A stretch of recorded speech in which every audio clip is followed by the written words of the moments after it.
7,400억 달러 정도 된다는 거죠. 이렇게 가지고 있으니까 계속 해에서 배당금이 들어오고 그 다음에 이자가 들어오기 때문에 아마 연간으로 경상수지 적자는 안 날 거예요. 경상수지 적자 이거는 좀 너무 과도한 우려인 것 같습니다.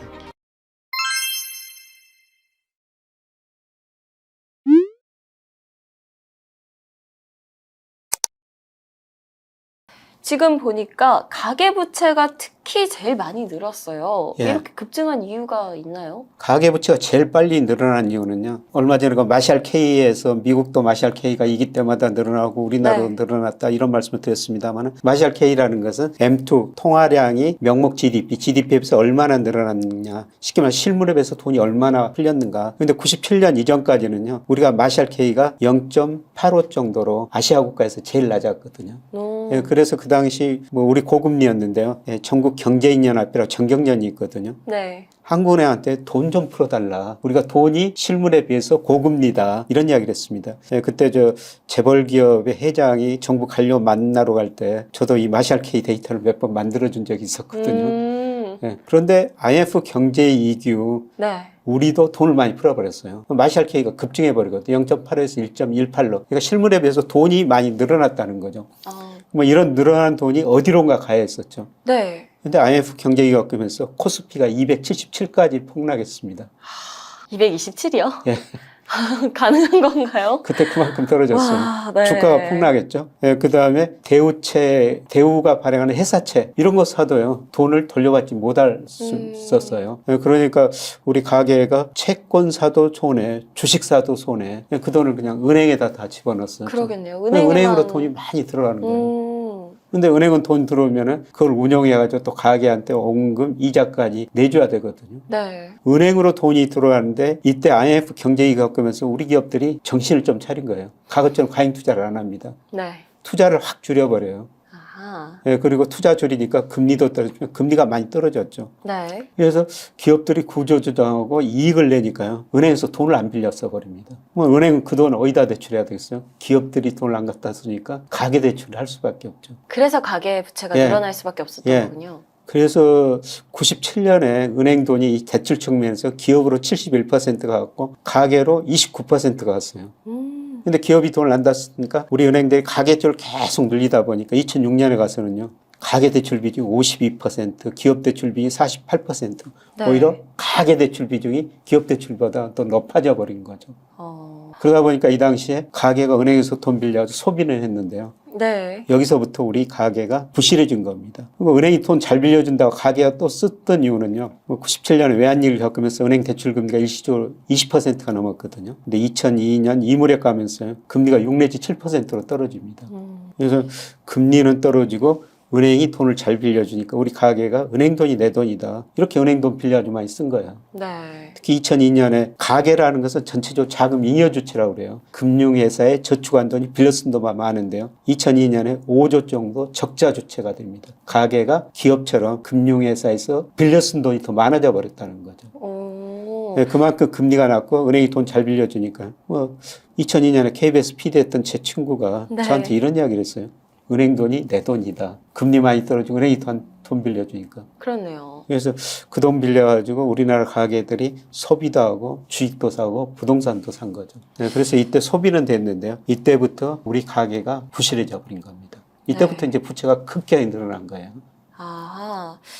자, 그러면 가계가 그때부터 이제 부채를 많이 쌓아가고 했는데 그 뒤로 잉여를 많이 내고 있다라고 해요. 어느 정도? 최근에는 잉여가 많이 나오고 있어요. 네. 2020년에 보면 207조, 작년에 보니까 147조. 작년에 우리 가계가 금융회사에 저축한 돈이 빌려 쓴 돈 147조나 많았었다는 겁니다. 올해 상반기까지도 99조로요. 작년에 비해서도 작년 상반기에 76조에 비해서도 많이 늘어났어요. 네. 이제 가계가 저축을 늘리기는 늘리고 있거든요. 그래서 이런 거 보면은 가계 부채도 괜찮고 가계가 이렇게 금융회사 돈을 많이 맡기니까 소비가 되겠다. 이런 생각을 해볼 수가 있는데요. 예, 그런데 이거 정말 차별화예요. 예, 제가 금융회사 다니면서 뭐 돈 많으신 분들 가끔 뵀죠. 근데 이런 분들이 이렇게 은행에 있는 거예요. 아. 근데 이런 분들은 쓸 만큼 다 쓰고 있습니다. 지금 당장 이런 분들 앞에 1억이 하늘에서 떨어진다고 그래도 네. 소비 하나도 안 늘어나요. 부럽네요.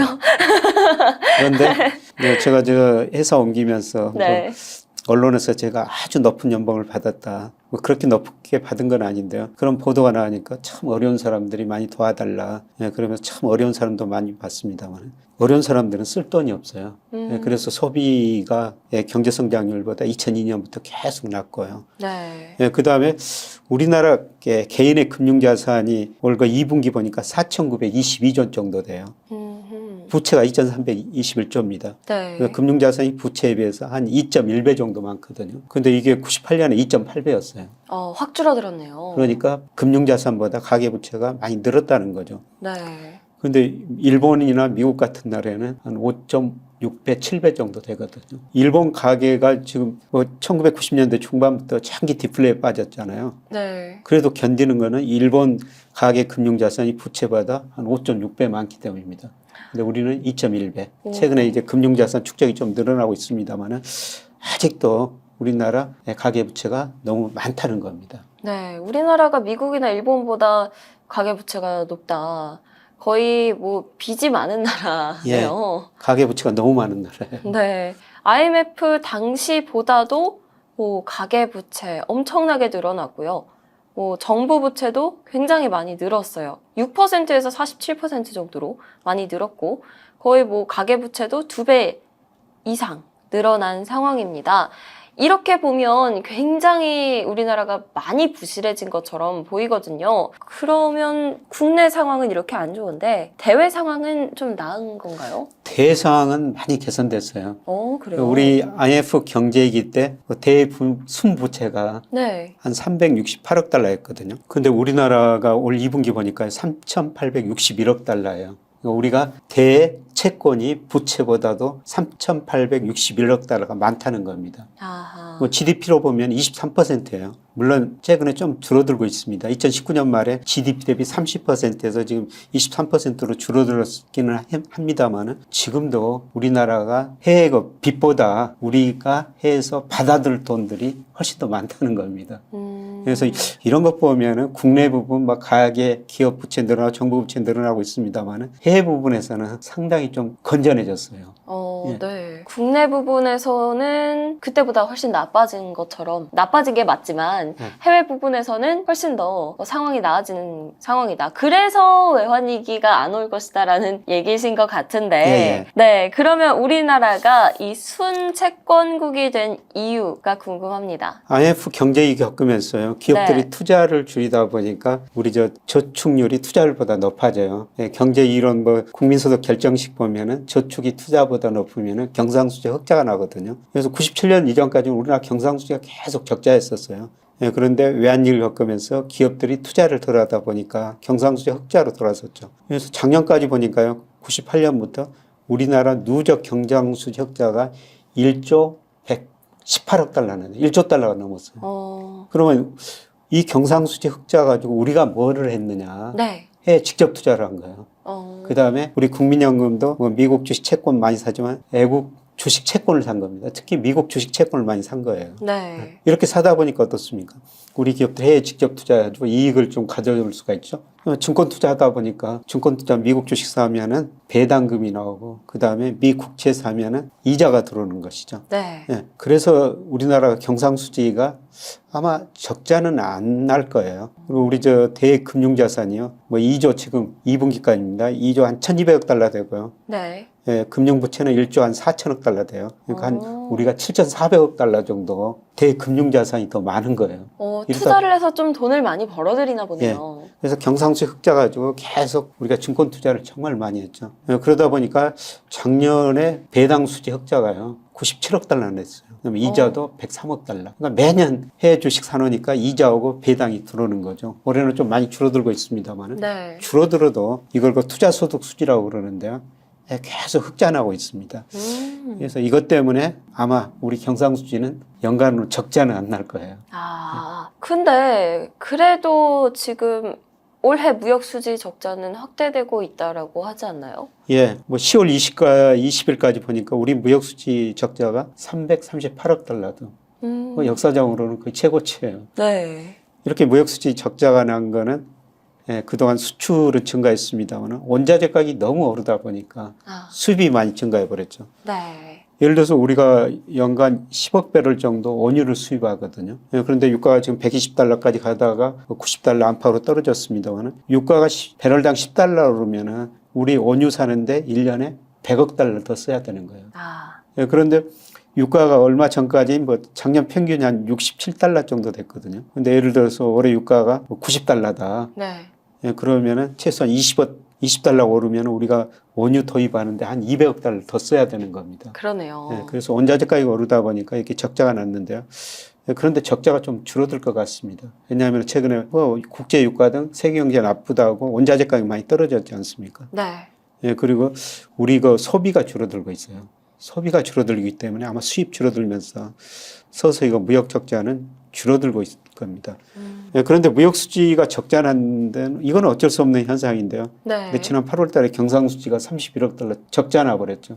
그러니까 이거 보고 많은 사람들이 놀란 거예요. 그러니까요. 그래서 외환위기, 경상 수지 말고도 적자로 돌아섰으니까 외환위기 오지 않느냐. 그런데 앞서 말씀드렸습니다만은 우리가 대거 금융자산, 순금융자산이 7,400억 달러 정도 된다는 거죠. 이렇게 가지고 있으니까 계속 해에서 배당금이 들어오고, 그 다음에 이자가 들어오기 때문에 아마 연간으로 경상수지 적자는 안 날 거예요. 올해도 한 300억 달러, 내년에도 300억 달러 안팎. 그래서 경상수지 적자, 이거는 좀 너무 과도한 우려인 것 같습니다. 일시적이라고 볼 수가 있는 예, 거죠? 월별로 보면 일시적이고요. 아마 9월부터 줄어들고 10월, 11월 가면서는 다시 흑자로 돌아설 거예요. 네. 다행이네요. 네, 올해 무역 수지 적자가 확대됐다는 것 중 가장 큰 이유가 원자재 가격이 높아져서인데 이게 지금 점차 원자재 가격이 내려가면서 해결이 된 것으로 보이고요. 또 8월에 경상 수지가 31억 달러나 적자가 났는데 이게 일시적이라고 보시면 될 것 같습니다. 네, 교수님, 두 번째 퀴즈는 무엇인가요? 이번에는 조금 더 첫 번째 퀴즈보다 쉬운 걸로 알고 있는데요. 예, 우리 지금 고금리라고 그러죠. 네. 그래서 한국은행 기준금리가 작년에 0.50%였어요. 그런데 최근에 그 3%까지 올라가지고 사실 0.5에 비해서 3%면은 금리 많이 오른 거죠. 네, 많이 올랐죠. 그런데 IMF 구조조정 때 IMF가 우리한테 고금리 처방을 했다고 그랬는데요. 그때 금리를 몇 %까지 올렸느냐. 특히 1997년 12월에 기준금리가 몇 %였냐. 굉장히 제가 높다고 말씀을 드렸죠. 네. 정답 보내주시면 되겠습니다. 네. 1997년 12월에 기준금리는 몇 %였는가? 첫 번째보다 좀 더 어려운 것 같네요. 이거는 선택지가 없으니까요. 네. 잘 들으신 분들이라면 충분히 쓰실 수 있습니다. 몇 %였는지 답글로 꼭 달아주시면 감사하겠습니다. 네, 제가 월간 다락방이라고 해가지고요. 제 투자스쿨 회원 중심으로 한 달에 2번씩 강의를 하거든요. 올 초에는 오늘 말씀드린 이런 경제 지표를 좀 더 심층 분석해가지고 경기를 판단하고 주가 전망하고 있고요. 그다음에 월 중간에는 그다음에 중요한 이슈를 하나 선정해가지고 심층 분석해가지고 또 전달을 해드리고 있습니다. 그래서 이 강의를 들을 수 있는 그런 거 자격 같은 거 그런 걸 드리고요. 물론 저 기존 회원들, 다락방 회원님들도 아마 새로 세 분은 환영해 주시리라고 믿습니다.